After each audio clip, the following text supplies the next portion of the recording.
दोस्तों, कुरान में सूरह फुस्सिलत की आयत 53 में अल्लाह फरमाते हैं, हम अपनी निशानियां दिखाएंगे, आफाक में भी और तुम्हारे अंदर भी, यहां तक कि यकीन हो जाए कि कुरान ही हक है। उन्हीं निशानियों में से एक फिरौन की लाश की निशानी है। जब एक फ्रेंच साइंटिस्ट 3000 साल पुरानी मम्मी का रिसर्च करते हुए यह देखा, तो उसकी सोच, उसका दीन, अकीदा, सब कुछ बदल गया। एक ऐसी आयत जो 1400 साल पहले अल्लाह ने अपने रसूल पर नाजिल की, और साइंस ने अब जाकर उसे कंफर्म किया। आखिर कुरान में ऐसी क्या चीज थी जो एक क्रिश्चियन साइंटिस्ट को इस्लाम कबूल करने पर मजबूर कर गई?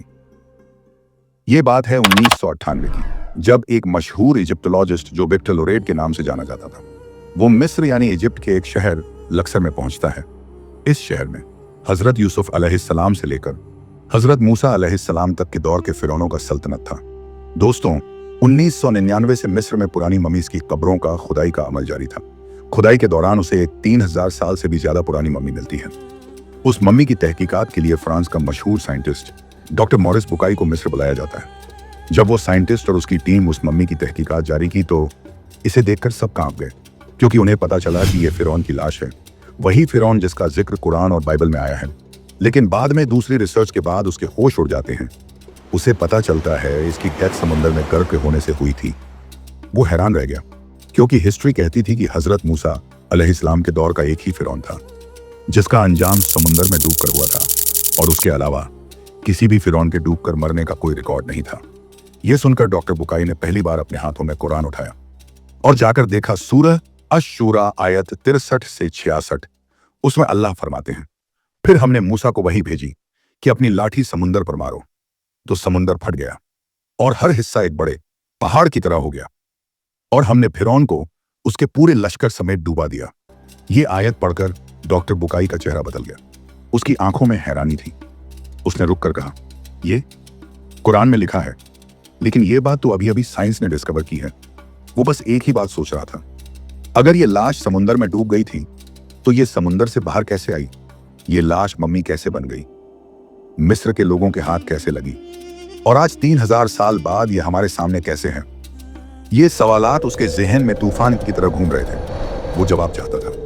उसने बाइबल खोली, इंजील का मुताला किया, एक्सोडस भी पढ़ा, लेकिन इन किताबों में यह नहीं लिखा था कि डूबने के बाद फिरौन का जिस्म महफूज कैसे रहा।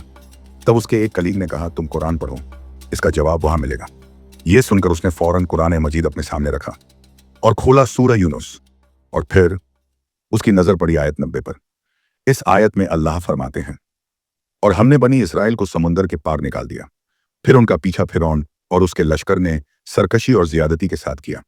जब फिरौन गर्क होने लगा तो कहने लगा, मैं ईमान लाता हूं अल्लाह पर, वही जिसमें बनी इसराइल ईमान लाए हैं, और मैं भी अब मुसलमान हूं।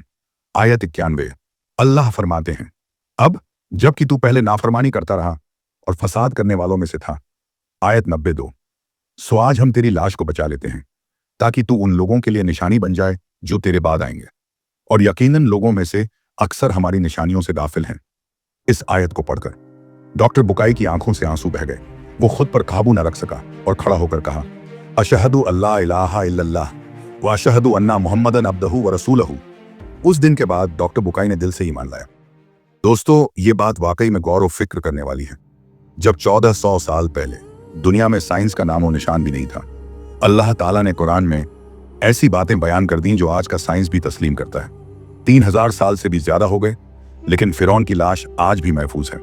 ना लहरों ने तोड़ा, ना मछलियों ने छुआ, ना वक्त ने मिट्टी बनाया। वो मछलियां जो हर जिस्म को चबा जाती हैं, वो लहरें जो सब कुछ तोड़ देती हैं, उन्हें किसने हुक्म दिया कि इस जिस्म को सलामत रखना? वो अल्लाह ही है जो हर चीज पे कादिर है।